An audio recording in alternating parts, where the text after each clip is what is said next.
देखो surface chemistry को समझने के लिए पहले हम लोग को क्या करना पड़ता है, हम लोग को इसमें कुछ टर्म के बारे में पढ़ना है। मतलब सरफेस केमिस्ट्री के नाम से ही पता चल रहा है कि हमें कुछ सरफेस के बारे में ही पढ़ना है। तो मेनली क्या क्या पहले जानना होता है वो बता रहे हैं। सरफेस केमिस्ट्री में सबसे पहले हम लोग बात करते हैं एडजॉर्प्शन की। एडजॉर्प्शन क्या होता है, फिर बात करते हैं एब्जॉर्प्शन,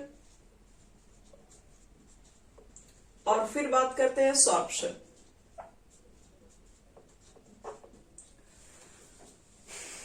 ये तुम्हारा सबसे स्टार्टिंग में 3 टॉपिक मिलेगा, एडजॉर्प्शन, एब्जॉर्प्शन, सॉर्प्शन।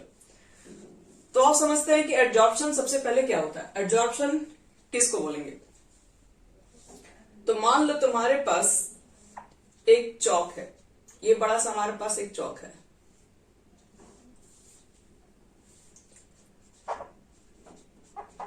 और इस चौक को हम लोग क्या कर रहे हैं, इस चौक को हम लोग एक इंक पॉट में डाल रहे हैं। ये मान लो मेरे पास एक इंक है, ठीक है, और इस कंटेनर में मैंने क्या किया है कि इंक पॉट को भर दिया पूरे तरीके से, और इससे मान लो कि क्या किया कि इस चौक को हम लोग अंदर डिप करेंगे। तो जैसे इस चौक को इसके अंदर डालेंगे और डालने के बाद तुरंत सडनली बाहर निकाल देंगे, तो क्या लगेगा आपके पास, ये जो मान लो ये आपके पास ब्लैक कलर के, मान लो ब्लैक कलर के इंक पॉट है, तो ये क्या होगा, जो ब्लैक कलर है बच्चे लोग, ये तुम्हारे पास चौक का सरफेस क्या होता है, व्हाइट है। चौक का सरफेस व्हाइट था, जैसे ही तुम क्या करोगे इसमें से डिप करके बाहर निकालोगे, तो निकालने के बाद ये जो सरफेस जो दिख रहा है, इस सरफेस के ऊपर क्या होगा, पूरी तरीके से ब्लैक पार्टिकल्स जाके डिपोजिट होने स्टार्ट हो जाएंगे, इस तरीके से बैठ जाएंगे सब सरफेस के ऊपर।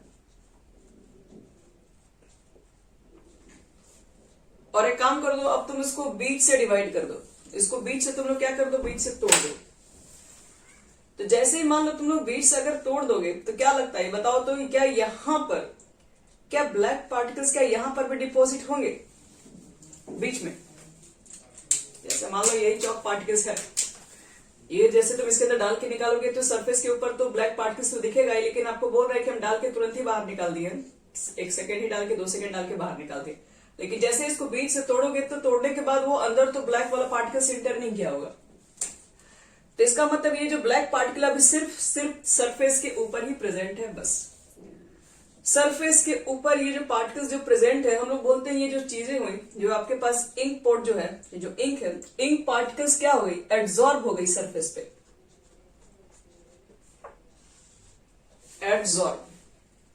एड्सॉर्ब क्यों, क्योंकि ये सिर्फ सरफेस के ऊपर ही है, ये सरफेस फेनोमेनन है, सिर्फ सरफेस पे ही वर्क हुआ है, बल्क तक नहीं पहुंचा है।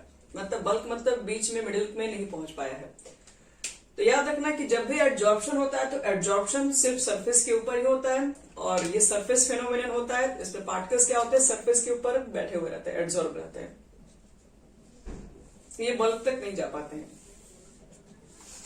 अब देखो, अगर मान लो कि तुम्हारे पास अगर एब्जॉर्प्शन हुआ रहता, एब्जॉर्प्शन में क्या होता हमारे पास है, एब्जॉर्प्शन में अगर वही चीजें मान लो कि हम लोग बहुत समय तक इसके अंदर चौक को ही डाल के रखते, तो चौक को अगर बहुत समय तक डाल के मान लो 3 घंटा 4 घंटा 1 दिन तक डाल के छोड़ देंगे, तो अब उसको बाहर निकालोगे तो जो ब्लैक वाला इंक जो पार्टिकल्स है वो सिर्फ सरफेस में ही प्रेजेंट नहीं होंगे, अब वो क्या होंगे, वो इनर तक पहुंच चुके होंगे, अंदर तक भी क्या होंगे, प्रेजेंट होंगे।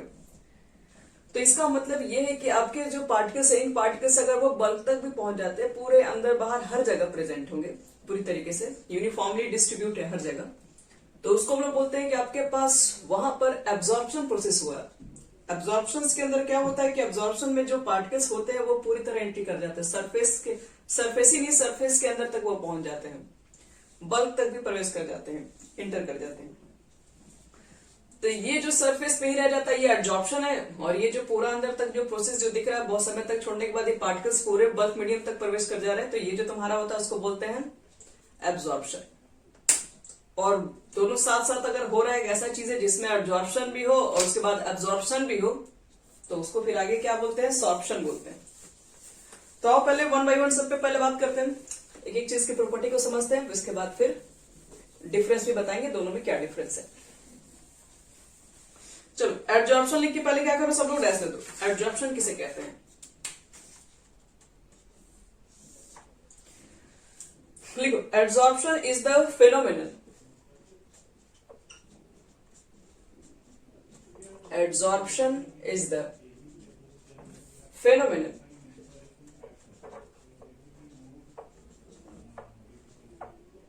in which the concentration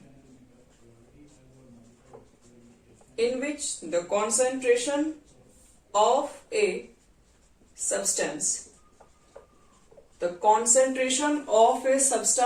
is higher at the surface as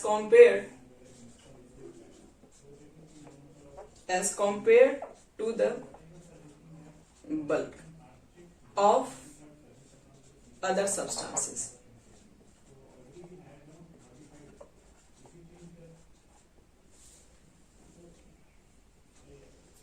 adsorption एक ऐसा फेनोमेनन है जिसमें कॉन्सेंट्रेशन यानी इंक जो आपके पास था उसका कॉन्सेंट्रेशन जो है वो हाइयर कहां पे था, ये हाइयर जो था आपके पास सरफेस पे था as compare to the bulk of the other substances. Bulk के कंपेयर में मतलब अंदर भाग में कम था और बाहर भाग में अगर सरफेस के ऊपर बहुत ज्यादा प्रेजेंट है तो ये जो आपका प्रोसेस होता है उसको बोलता है एड्सॉर्प्शन। एड्सॉर्प्शन में जो कॉन्सेंट्रेशन जो इंक का होगा वो क्या होगा, वो सरफेस पे ज्यादा होगा। यानी ऐसा कोई भी प्रोसेस जिसमें concentration higher at the surface as compare to the bulk उसको बोलते हैं एड्सॉर्प्शन। फिर देखो, इट इज सरफेस फेनोमेनन,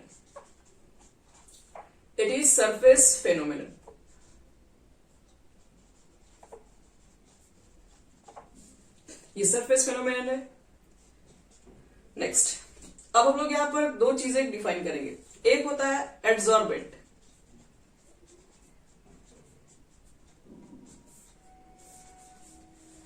एक होता है एड्सॉर्बेंट और एक होता है एड्सॉर्बेट।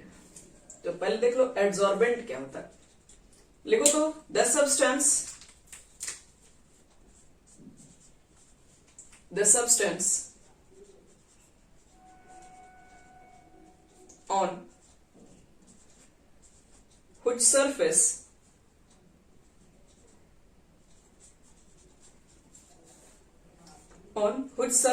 adsorption take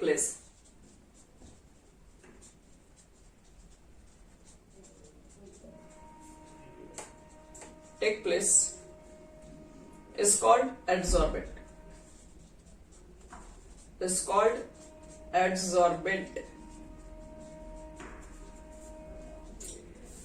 यानी कि इसको ऐसे बोल सकते हो कि द सब्सटेंस जिसका सरफेस एड्सॉर्प्शन में पार्टिसिपेट करता हो, जिसका सरफेस एड्सॉर्प्शन मतलब एड्सॉर्प्शन हो रहा है और एड्सॉर्प्शन में जिसने अपना सरफेस प्रोवाइड किया है उसको बोलते हैं एड्सॉर्बेंट। जैसे आपके पास एग्जांपल था, एक चौक था और एक इंक था, तो चौक और इंक में किसका सरफेस यूज किए थे हम लोग,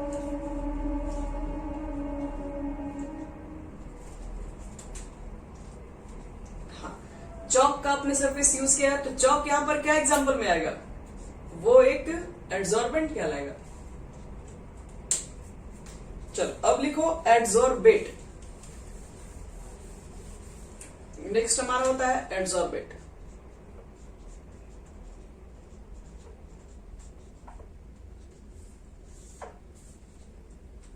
देखो एड्सॉर्बेट किसे कहते हैं, तो इसको बोलते हैं the substance which get adsorb, the substance which get adsorb. जो भी सब्सटेंस एड्सॉर्ब होता है उसको एड्सॉर्बेट बोलते हैं, is called adsorbate.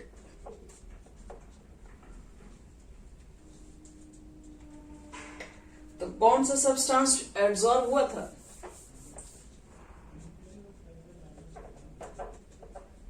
For example देखो चौक और जो हम इंक का एग्जाम्पल दिए थे,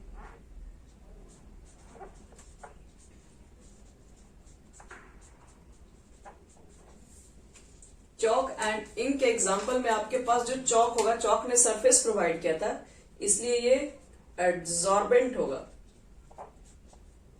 और इंक उसमें एड्सॉर्ब हुआ था, इसलिए ये एड्सॉर्बेट होगा।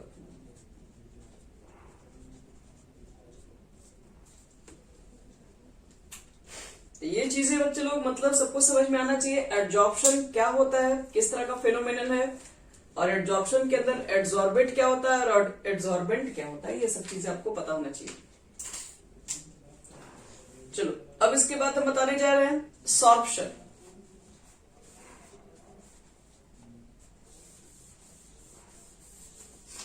सॉर्प्शन, एक मिनट को, एब्जॉर्प्शन नहीं बता रहे पहले, फिर सॉर्प्शन बता रहे हैं। Absorption,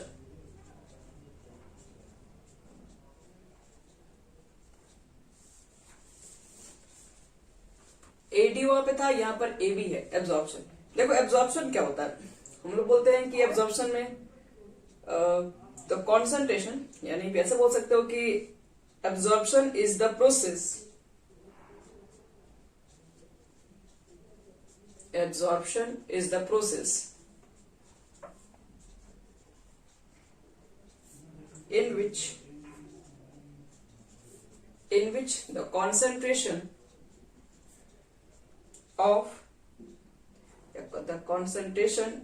is uniform throughout the bulk,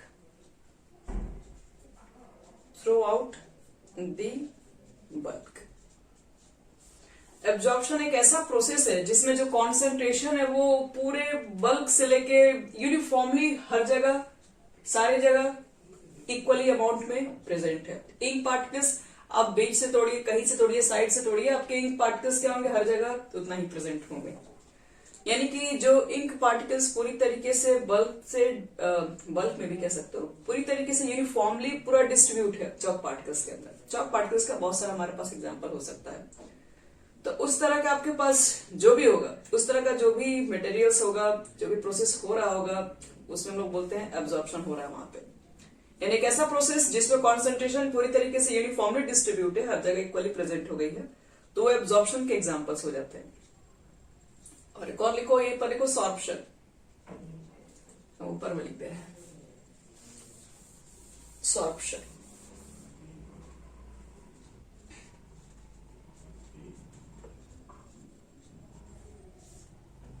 लिखो, when absorption and absorption, when absorption and absorption both occur simultaneously, the process is called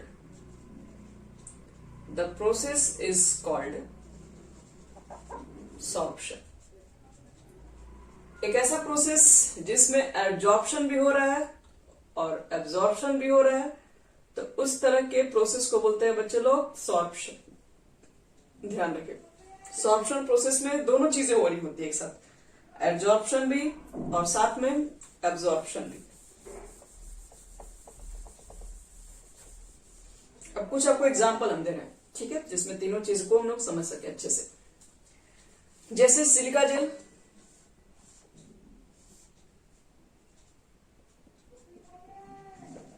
silica gel तुम लोग देखे हो,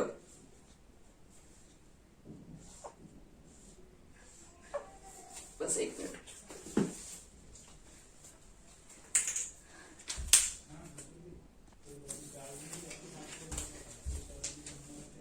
देखो चलो, ये है तुम्हारा सिलिका जेल। कौन सा, ये ऐसा कभी देखे हो कहीं इस तरह का पैकेट, नहीं देखे हो? हाँ, ये सब तुमको के सूटकेस वगैरह अंदर मिल जाएगा, बैग वगैरह के अंदर मिल जाएगा, शूज में भी मिल जाएगा, इस तरह का छोटा छोटा पैकेट। यहाँ पर हाँ, यहाँ पढ़िए तो क्या लिखा हुआ, कुछ दिख रहा है?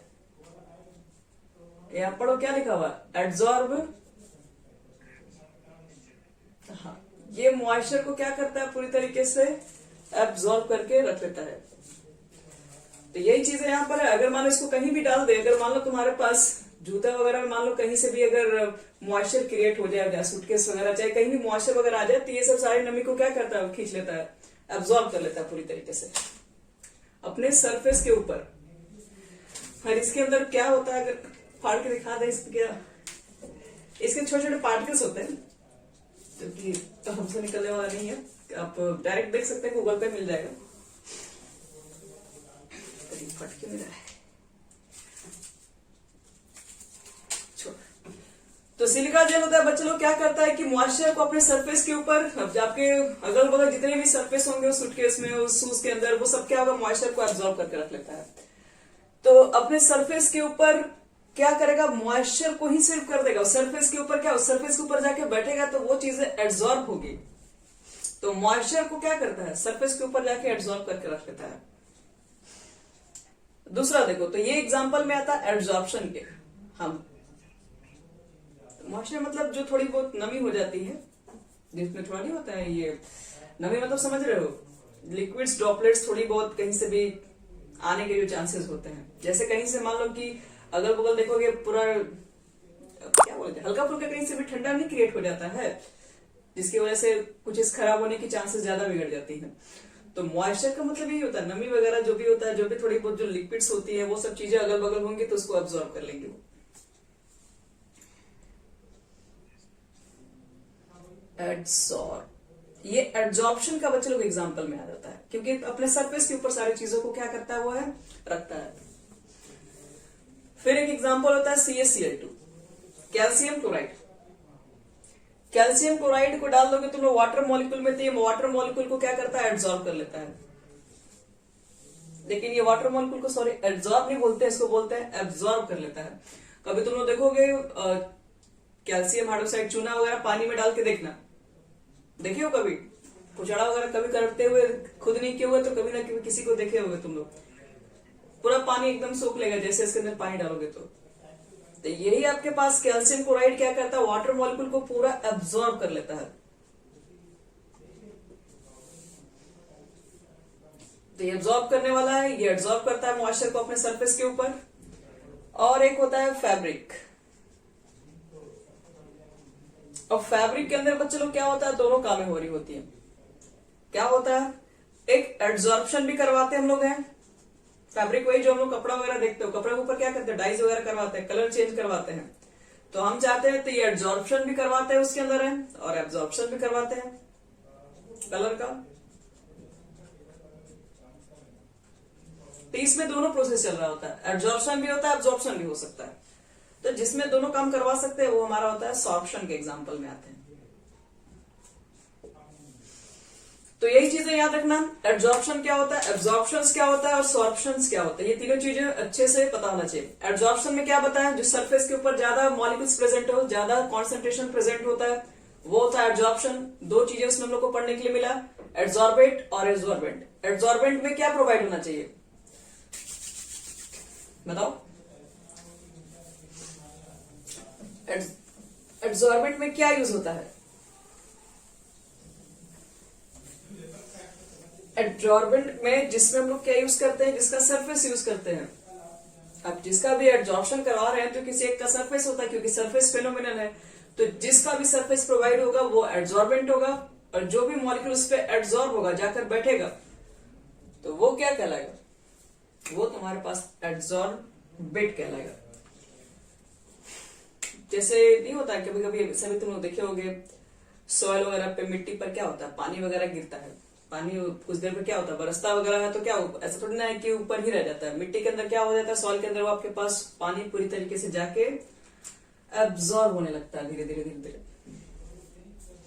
तो यही सब प्रोसेस हम लोग क्या, यही सब प्रोसेस अपने डेली लाइफ में हम लोग देख रहे होते हैं। क्या बोलिए, सॉर्प्शन, सॉर्प्शन, अच्छा एड्सॉर्प्शन, एड्सॉर्प्शन का मतलब है एक सरफेस फेनोमेनन है जिसपे मॉलिक्यूल्स जो होंगे वो हाइयर एट द सरफेस होंगे as compare to the bulk. Bulk के कंपेयर में सबसे ज्यादा सरफेस के ऊपर ही होंगे। और सरफेस फेनोमेनन है, इस पर 2 कैटेगरी लिया जाता है, एक एड्सॉर्बेंट और एक एड्सॉर्बेंट लिया जाता है। एड्सॉर्बेंट का मतलब जिसका सरफेस यूज कर रहे हैं, और एब्जॉर्बेंट का मतलब जो भी उसके अंदर जाके इंटर कर रहा है, मतलब उसके सरफेस पे जाके बैठ रहा है। तो मिनिमम बच्चे लोग 2 डिफरेंस अगर हम पूछेंगे एड्सॉर्प्शन और एब्जॉर्प्शन में, क्योंकि आता है क्वेश्चन डिफरेंस लिखने के लिए 2 नंबर में, एड्सॉर्प्शन और एब्जॉर्प्शन, तो कम से कम 2 डिफरेंस तो आप लोग को पता होना ही चाहिए। तो 2 डिफरेंस में क्या क्या बोल सकते हो? पहला डिफरेंस में क्या बोल सकते हो? एड्सॉर्प्शन क्या बोलते हैं? It is a surface phenomenon,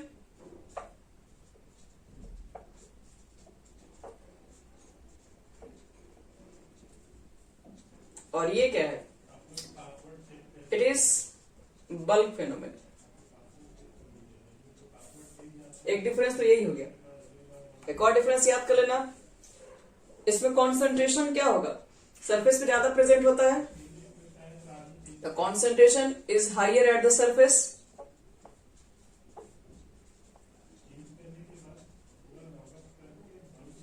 और इसमें क्या होता है? कॉन्सेंट्रेशन इज यूनिफॉर्मली इक्वल रहता है, uniformly distributed through out the bulk. तो 2 डिफरेंस तो आपको मिनिमम याद होना चाहिए। 2 डिफरेंस तो कभी पूछा जा सकता है इसके अंदर, एड्सॉर्प्शन और एब्जॉर्प्शन में 2 डिफरेंस। चलो अब हम लोग समझते हैं, क्योंकि देखो हमें इस चैप्टर में पढ़ना है बेसिक एड्सॉर्प्शंस के बारे में ही, स्टार्टिंग में पढ़ेंगे, उसके बाद पढ़ते हैं क्या, कोलाइड्स के बारे में पढ़ते हैं। बस यही 2 टॉपिक से भरा हुआ आपका है ये चैप्टर में। यहां देखो, अब हम लोग पढ़ते हैं मैकेनिज्म ऑफ एड्सॉर्प्शन। एड्सॉर्प्शन क्यों होता है? ऐसा क्या रीजन है एड्सॉर्प्शन होने का? Mechanism of adsorption.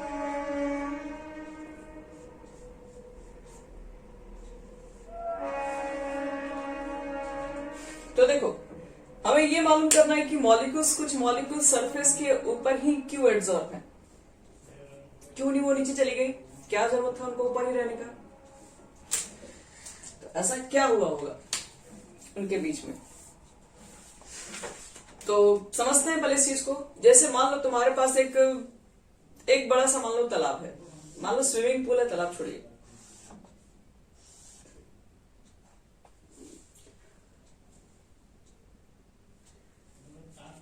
हमारे पास एक बड़ा सा स्विमिंग पूल है, और मान लो इसमें 5 लोग पहले से क्या कर रहे हैं, मान लो स्विम कर रहे हैं, और क्या,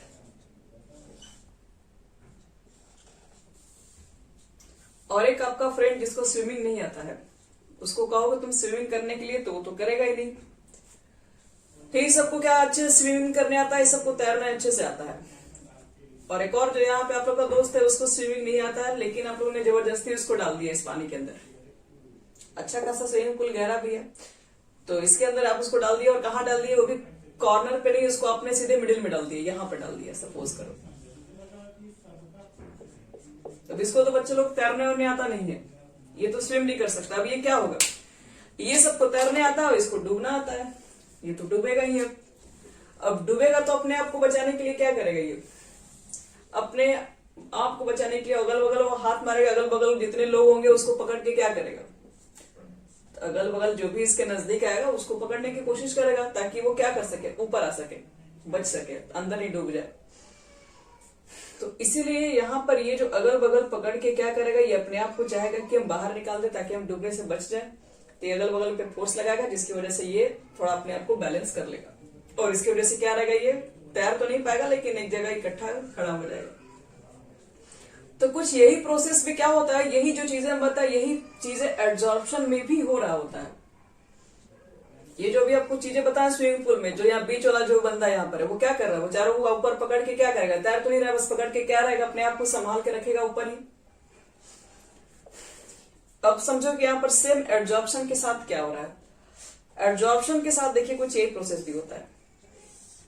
जैसे मान लो कि जो मॉलिक्यूल्स बल्क में प्रेजेंट है, मान लो जो मॉलिक्यूल्स यहाँ प्रेजेंट है, बल्क में प्रेजेंट है, तो वो बच्चे लोग वो तो स्टेबल है। वो स्टेबल कैसे है? जो मॉलिक्यूल बल्क में प्रेजेंट है उसके अगल बगल ऊपर नीचे, उसकी तरफ तो चारों तरफ फोर्स काम करे। जितना फोर्स से ये अट्रैक्ट कर रहा होगा, जितना फोर्स से ये भी उसको अट्रैक्ट कर रहा होगा, जितना ऊपर से फोर्स लग रहा होगा उतना नीचे से भी फोर्स होगा, बुआंसी फोर्स होगा, वेट वाला फोर्स होगा, सब फोर्स मिलाकर यहाँ पर नेट जो फोर्स आता है वो क्या होता है, वो जीरो हो जाता है।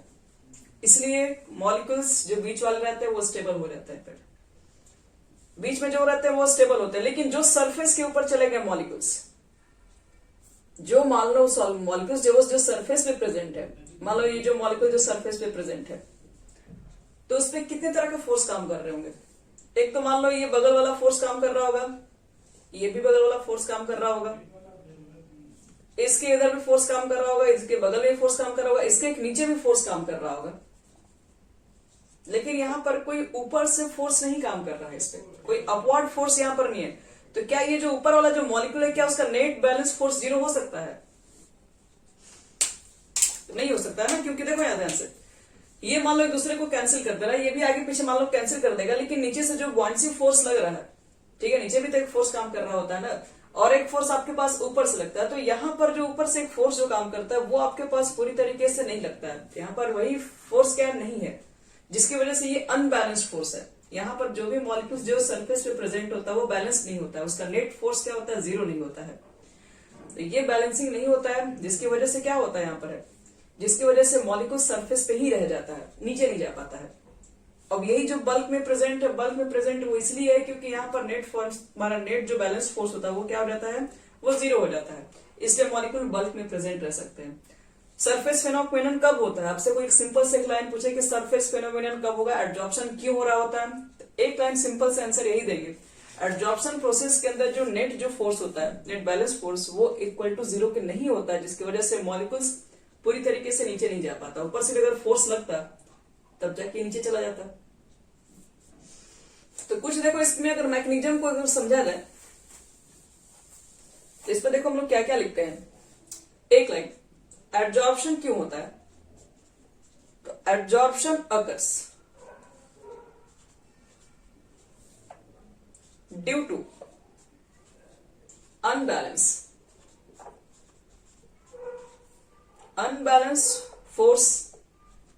forces acting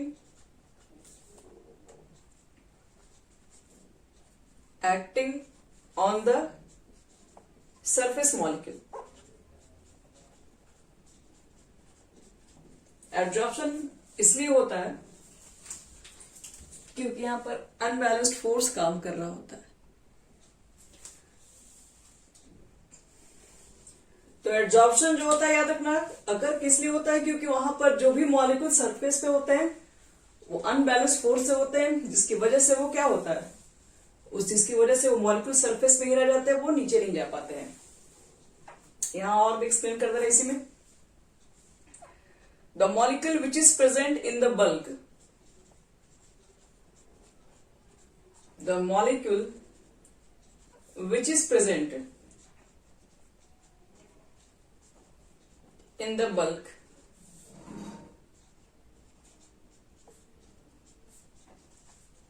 of the solid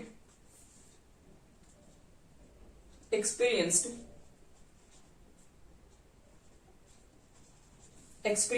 attraction force from other molecule,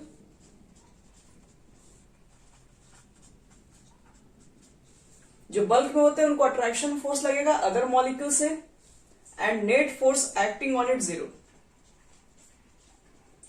and net force acting on zero. और जो नेट फोर्स होता है, बच्चे लोग जो काम कर रहा होता है वो पूरी तरीके से हो जाता है zero. But the molecule, but the molecule which is at the surface, which is at the surface, experienced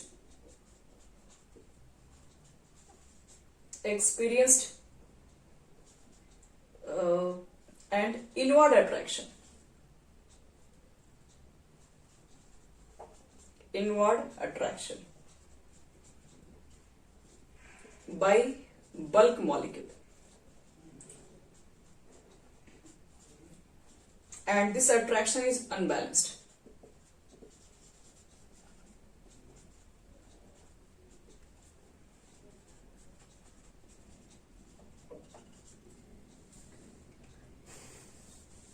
बताया जा रहा है कि जो भी मॉलिक्यूल सरफेस पे है वो एक्सपीरियंस वो क्या होता है, उसको सिर्फ इनवर्ड ही अट्रैक्शन दिखाई पड़ रहा है, नीचे वाले मॉलिक्यूल्स इसको खींच पा रहे हैं, लेकिन ऊपर से तो वहां पे कोई फोर्स ऑफ अट्रैक्शन मिल नहीं रहा है, इसलिए वो क्या होता है, इसलिए वो अट्रैक्शन जो है वो अनबैलेंस्ड है।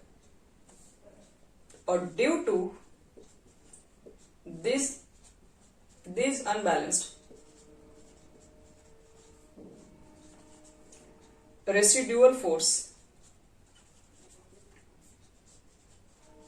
the surface molecule attract to the other molecule। और ये जो आपके पास है सिर्फ अंदर से खींच रहा है, ऊपर से कोई है नहीं धक्का लगाने वाला, तो इसलिए क्या करेगा, वो अगल बगल के मॉलिक्यूल्स को खींच के ऊपर आना चाहेगा, और इसकी वजह से मॉलिक्यूल सरफेस पे रहता है।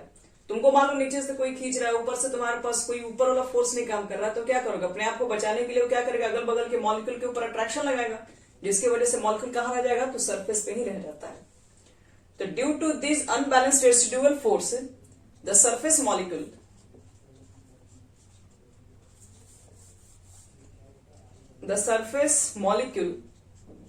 attract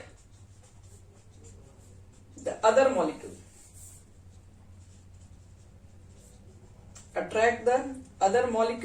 and adsorption occur,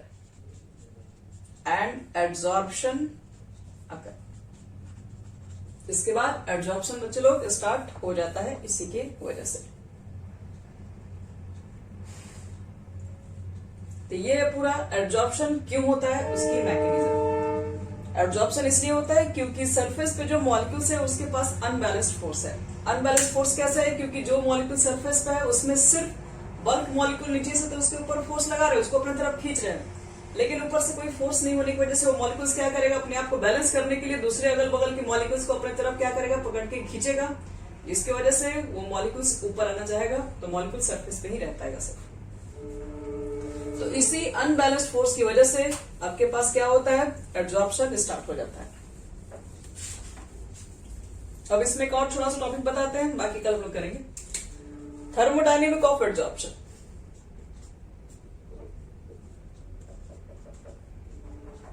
thermodynamic of adsorption. अगर आपसे कोई पूछे कि जो एड्जॉर्प्शन जो प्रोसेस है वो एक्सोथर्मिक है या एंडोथर्मिक है, जो भी है वो क्यों है, तो पहले तो याद रखिएगा, कोई भी स्पॉन्टेनियस प्रोसेस के लिए, फॉर स्पॉन्टेनियस, ये चीजें तो बच्चे लोग अपने आप ही हो रही है, ये चीजें तो हम लोग नहीं कर रहे हैं। फॉर स्पॉन्टेनियस प्रोसेस, जब भी कोई स्पॉन्टेनियस प्रोसेस होती है तो डेल्टा जी जो होती है, जो गिब्स फ्री एनर्जी होती है, वो लेस देन क्या होती है, 0 होती है। लेस देन 0 यानी डेल्टा जी होता है नेगेटिव, याद रखना। अगर कोई भी स्पॉन्टेनियस प्रोसेस है जो खुद से होगा, तो खुद की एनर्जी लगाएगा, खुद की एनर्जी लगाएगा तो एनर्जी की वैल्यू क्या होगा, लेस देन 0 होगा, एनर्जी उसी की तो कम होगी, इसलिए डेल्टा जी क्या होता है, नेगेटिव होता है, अगर कोई भी स्पॉन्टेनियस प्रोसेस है तब। तो हमें पता है एक चीज कि delta G is equal to, पढ़े 11th क्लास में, delta H minus T delta S, ये है निगेटिव। और डेल्टा एस होता है चेंज इन एंट्रोपी। एंट्रोपी के बारे में क्या बोलेंगे हम लोग, डेल्टा एस के बारे में।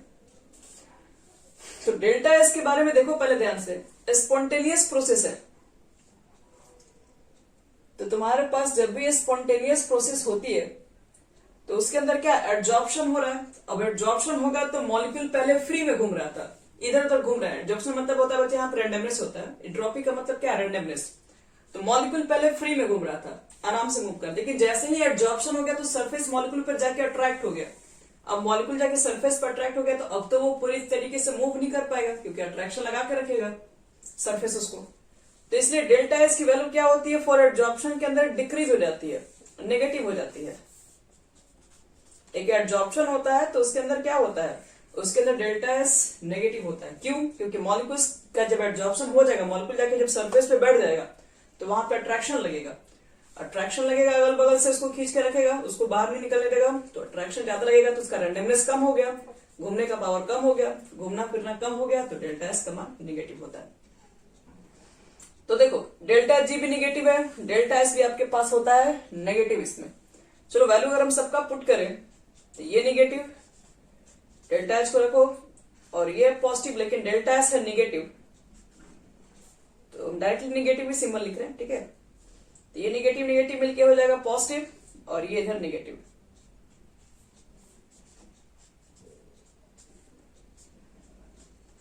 जो भी है यहां पर। अब तुम लोग देखो ध्यान से, तो हमको निकालना, चेक करना डेल्टा एच का वैल्यू फाइनली क्या होगा, पॉजिटिव होगा या फिर नेगेटिव होगा, वो चेक करना है। तो ये पॉजिटिव है, इसको जब इधर भेजोगे तो क्या होगा, फिर से जाके निगेटिव, ये भी पहले से निगेटिव है, इधर जाएगा तो ये भी निगेटिव, दो निगेटिव, यानी फाइनली जो डेल्टा एच की वैल्यू आएगा वो क्या निकल के आएगा, वो नेगेटिव ही निकल के आएगा। अगर डेल्टा एच निगेटिव है तो ये कौन सा प्रोसेस होता है, एक्सोथर्मिक या एंडोथर्मिक। अगर डेल्टा एच अगर नेगेटिव है, नेगेटिव का मतलब क्या हुआ, हीट रिलीज हो गया, हीट रिलीज, हीट बाहर निकल रही है, तो हीट बाहर निकल रही है तो प्रोसेस को क्या बोलते हैं, एक्सोथर्मिक। तो याद रखना जो एब्जॉर्प्शन प्रोसेस होता है बच्चे लोग, वो एक्सोथर्मिक नेचर होता है, लिख देना, एब्जॉर्प्शन इज एक्सोथर्मिक प्रोसेस।